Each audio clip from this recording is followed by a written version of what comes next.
कल्पना कीजिए, इस जन्म में आपको हत्या कर दी जाती है और फिर आप पुनः जन्म लेकर अपने हथियारों को पकड़वाने के लिए लौटते हैं। और यह कोई बॉलीवुड फिल्म की कहानी नहीं है, बल्कि एक सच्ची घटना जो भारत में घटित हुई थी।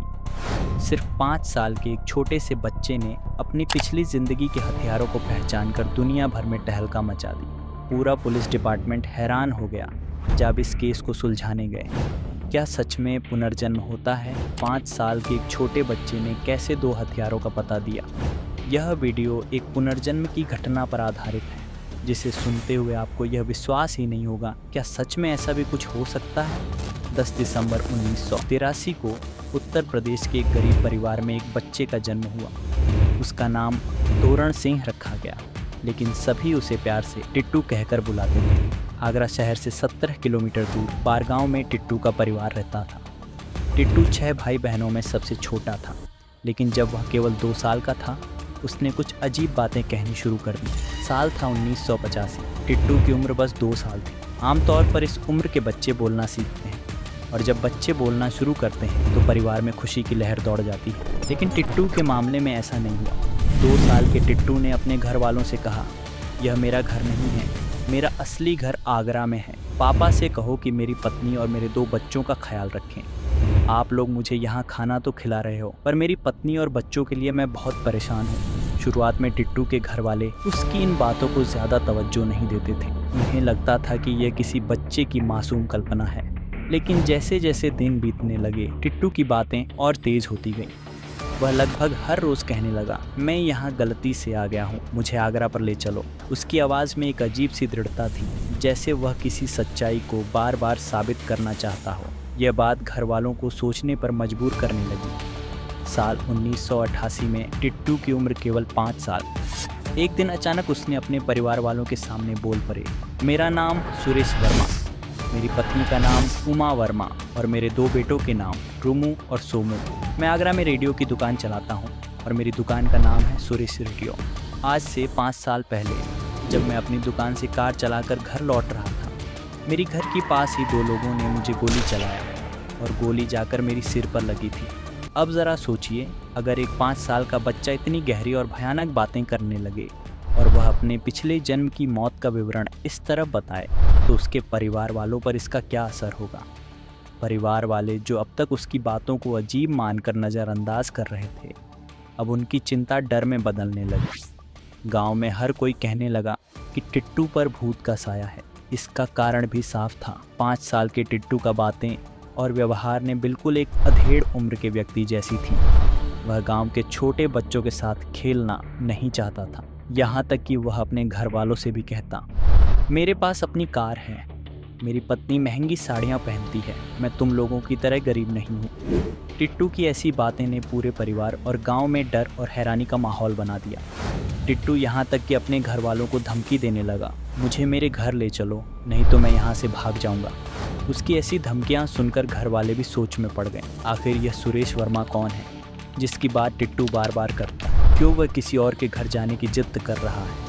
टिट्टू की बातें अब महज एक बच्चे की कल्पना नहीं लग रही थीं। परिवार के लोग यह समझने की कोशिश करने लगे कि उसके इन शब्दों के पीछे कोई गहरी सच्चाई छिपी है। यह किसी रहस्यमय घटना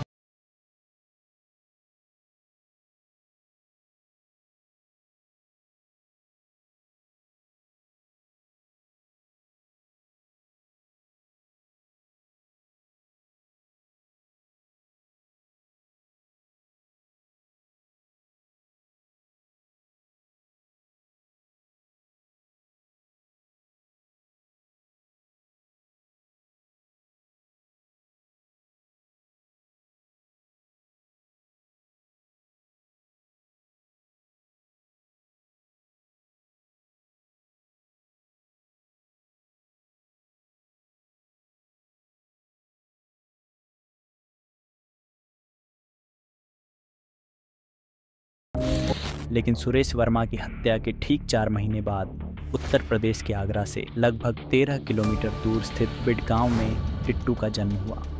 टिट्टू की अजीब बातें और बर्ताव से घर वाले परेशान हो गए थे। जब कोई भी उसे संभाल नहीं पा रहा था, तो टिट्टू के पिता ने उसके बड़े भाई अशोक से कहा, तू एक बार आगरा जाकर देख, क्या सच में सुरेश रेडियो नाम से कोई दुकान है? वहाँ सुरेश वर्मा नाम के किसी शख्स की हत्या हुई थी या नहीं। अगर टिट्टू की बातें झूठी साबित होती हैं तो उसे किसी अच्छे डॉक्टर के पास दिखाना होगा। बड़े भाई अशोक ने तय किया कि वह इसकी जांच करेंगे। टिट्टू के बड़े भाई अशोक अपने एक दोस्त को साथ लेकर आगरा के लिए रवाना हुए। टिट्टू के मुताबिक सुरेश रेडियो की दुकान आगरा के सदर बाजार इलाके में थी। अशोक और उसका दोस्त बाजार की हर गली में दुकान को ढूंढते हुए थक चुके थे, लेकिन अचानक अशोक की नज़र एक दुकान पर पड़ी। उसकी नज़र जैसे ही उस दुकान के बोर्ड पर गई, उसका दिल जोर से धक धक करने लगा। सामने एक सफ़ेद साइन बोर्ड था जिस पर लाल अक्षरों में चमकते हुए लिखा था सुरेश रेडियो शॉप। अशोक की सांसें कुछ पल के लिए थम गईं। क्या यह वही दुकान है जिसके बारे में टिट्टू ने बात की थी? यह नज़ारा किसी सपने से कम नहीं लग रहा था। दुकान के अंदर एक महिला बैठी थी। अशोक ने डरते डरते उनसे पूछा, क्या यह सुरेश वर्मा की दुकान है? महिला ने जवाब दिया, हाँ, यह उनकी ही दुकान है। मैं उनकी पत्नी हूँ। आपको क्या चाहिए? अशोक का गला सूखने लगा। कांपती आवाज़ में उसने फिर पूछा, आपका नाम उमा है? महिला कुछ पल के लिए हैरान हो गया, फिर अशोक की आंखों में सीधा देखते हुए बोली, हाँ, मैं उमा वर्मा हूँ। उमा वर्मा नाम सुनते ही अशोक के पैरों तले ज़मीन खिसक गई। उसे यकीन नहीं हो रहा था कि टिट्टू की सभी बातें सच साबित होती जा रही हैं। अशोक ने उस महिला को पूरी बात विस्तार से बताई। महिला यह सब सुनकर हैरान थी, लेकिन किसी भी तरह इसे मानने के लिए तैयार नहीं थी। थोड़ी देर बाद गहरी सांस लेते हुए उसने कहा, हाँ, मैं मानती हूँ कि टिट्टू ने जो कुछ कहा वह सब तथ्य के अनुसार सही है, लेकिन मेरे पति सुरेश की हत्या के बारे में बहुत सी खबरें अखबारों में छपी थीं। मुझे लगता है कि किसी ने वो बातें टिट्टू को सुनाई होंगी और शायद तभी से उसने खुद को सुरेश मानना शुरू कर दिया है। लेकिन अशोक इस थ्योरी को मानने को तैयार नहीं था। उसने कहा, टिट्टू ने यह बातें 2 साल की उम्र से ही करनी शुरू कर दी थी। तब वह अखबार पढ़ना या समझना तो दूर, ढंग से बोल भी नहीं पाता था। अशोक ने सुरेश वर्मा की पत्नी उमा से हाथ जोड़कर निवेदन किया, कृपया आप और सुरेश जी के माता पिता एक बार हमारे गांव चलिए। टिट्टू को अपनी आंखों से देख लीजिए। मैं वादा करता हूं, उसके सामने मैं आपकी असली पहचान जाहिर नहीं करूंगा। बस एक बार उसकी बातों को खुद सुनकर समझने की कोशिश कीजिए। अशोक के इस प्रस्ताव पर उमा बहुत ज़्यादा सहमत नहीं थी, लेकिन सुरेश के माता पिता मान गए। आखिर अपने खोए हुए बेटे के लौट आने की उम्मीद किसी भी माता पिता के दिल में एक नई उम्मीद जगा देती है। उस रात सबने किसी तरह वक्त बिताया और अगले ही दिन अशोक और सुरेश का परिवार बड़गांव के लिए रवाना हुआ। हालांकि उन्होंने टिट्टू के परिवार को इस बारे में कुछ भी पहले से नहीं बताया। सफ़र के दौरान सुरेश के माता पिता के चेहरे पर भावनाओं का सैलाब था। उम्मीद, संदेह और एक अजीब सी बेचैनी, सब कुछ उनके दिलों में एक साथ उमड़ रहा था। अब सवाल यह था कि टिट्टू को देखकर क्या सच में उन्हें अपने बेटे की कोई झलक मिलेगी? जब अशोक और सुरेश का परिवार टिट्टू के घर पहुंचा तब दोपहर का समय था। टिट्टू अपनी मां के साथ बैठकर खाना खा रहा था, लेकिन जैसे ही सुरेश का परिवार घर के अंदर कदम रखता है, टिट्टू उन्हें देखकर हैरान रह गया। खाना वहीं छोड़कर एटे हाथों के साथ वह दौड़ता हुआ सुरेश वर्मा की मां के पास पहुंचा और उन्हें गले लगाकर रोते हुए बोला, तुम आ गई मां, तुम्हें कितने दिनों बाद देख रहा हूं। मां, मुझे यहाँ से ले चलो। पिताजी से कहो कि मुझे यहाँ से ले जाएं।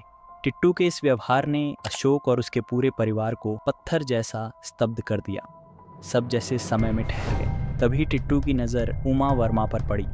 5 साल का टिट्टू अचानक जैसे 47 साल का सुरेश वर्मा बन गया। उसने अपने आंसू पोंछे, उमा को पास बुलाया और कहा, तुम कैसी हो उमा? हमारे दोनों बेटे कैसे हैं? यह सुनकर माहौल अब भी काबू में था, लेकिन जब टिट्टू ने कहा, तुम बच्चों को धौलपुर मेले में लेकर गई थी ना, तो उमा का शरीर ठंडा पड़ गया। यह बात किसी अखबार में कभी नहीं छपी थी। यह केवल सुरेश और उसके परिवार को ही पता थी। इस सवाल के बाद उमा को यकीन हो गया कि टिट्टू कोई और नहीं बल्कि सुरेश का ही पुनर्जन्म है। लेकिन एक सवाल से पुनर्जन्म जैसी जटिल बात को साबित नहीं किया जा सकता। इसलिए टिट्टू के परिवार ने तय किया कि उसे आगरा ले जाया जाएगा और वहाँ कुछ परीक्षाएं ली जाएंगी। पहली परीक्षा, दुकान पहचानना। अशोक और उसका दोस्त टिट्टू को एक गाड़ी में बिठाकर आगरा ले गए। वे सुरेश की दुकान, सुरेश रेडियो शॉप तक गए, लेकिन गाड़ी की गति इतनी तेज़ कर दी कि टिट्टू दुकान को पहचान न सके। लेकिन जैसे ही गाड़ी सुरेश की गली से गुजरी, टिट्टू चिल्ला उठा, अरे अरे, इस गली में क्यों जा रहे हो? मेरी दुकान तो पीछे वाली गली में थी। गाड़ी घुमाओ, मैं तुम्हें दुकान के सामने ले चलता हूँ। यह देखकर अशोक और सभी लोग दंग रह गए। इतनी तेज रफ्तार में गली पहचानना किसी ऐसे इंसान के लिए ही संभव था जिसने उस रास्ते से वर्षों तक आना जाना किया हो। दूसरी परीक्षा, दुकान की बारीक जानकारी। जब टिट्टू दुकान के अंदर गया तो उसका व्यवहार बदल गया। वह ऐसे बर्ताव करने लगा जैसे वह दुकान का असली मालिक हो। उसने कहा, यहाँ पहले शोकेस नहीं था, इसे कब लगवाया? उमा, तुमने दरवाजे के पास की दीवार का रंग भी बदल दिया और कैश काउंटर का लॉक भी बदल दिया है ना? टिट्टू की हर बात सही निकली। तीसरी परीक्षा, सोमू और रूमू को पहचानना। सुरेश वर्मा अपने बेटों सोमू और रूमू से बहुत प्यार करते थे। जब सुरेश वर्मा के बेटे सोमू और रूमू को जानबूझकर मोहल्ले के दूसरे बच्चों के साथ खेलने के लिए भेजा गया, तब सबकी नज़रें टिट्टू पर टिकी थीं। जैसे ही टिट्टू ने मोहल्ले में कदम रखा, उसने भीड़ में से सोमू और रूमू को तुरंत पहचान लिया। 5 साल का टिट्टू, जो अपनी उम्र से कहीं ज़्यादा परिपक्व दिखने लगा था, अपने दोनों बेटों को पहचानते ही पितृ स्नेह में उन्हें गले लगा लिया। यह दृश्य इतना भावुक था कि सुरेश वर्मा की पत्नी उमा और उनके माता पिता की आंखों से आंसू बह निकले। 3 मुश्किल परीक्षाओं, गली पहचानना, दुकान की बारीक जानकारी देना और अपने बेटों को भीड़ में से पहचानना, इन सभी में टिट्टू बिना किसी झिझक के सफल रहा। इन घटनाओं ने न सिर्फ उमा वर्मा और सुरेश के माता पिता को, बल्कि टिट्टू के अपने परिवार और अशोक को भी आश्चर्यचकित कर दिया। टिट्टू की इन हैरतअंगेज घटनाओं की खबर आग की तरह फैल गई। हर तरफ चर्चा होने लगी कि यह बच्चा आखिर कौन है। क्या पुनर्जन्म जैसी कोई चीज़ सच में होती है? देश भर के अखबारों और टीवी चैनलों पर यह खबर सुर्खियां बन गई। लेकिन रुकिए, कहानी अभी ख़त्म नहीं हुई। सुरेश वर्मा के हत्यारे अब तक फरार थे। सवाल था, क्या टिट्टू उन्हें पहचान सकेगा और पकड़वा सकेगा? अगर आपको भी इस सवाल का जवाब चाहिए तो आइए हमारे साथ अगले अध्याय में कदम रखिए, जहां हम जानेंगे कि टिट्टू ने कैसे सुरेश वर्मा के हथियारों को सामने लाकर खड़ा किया।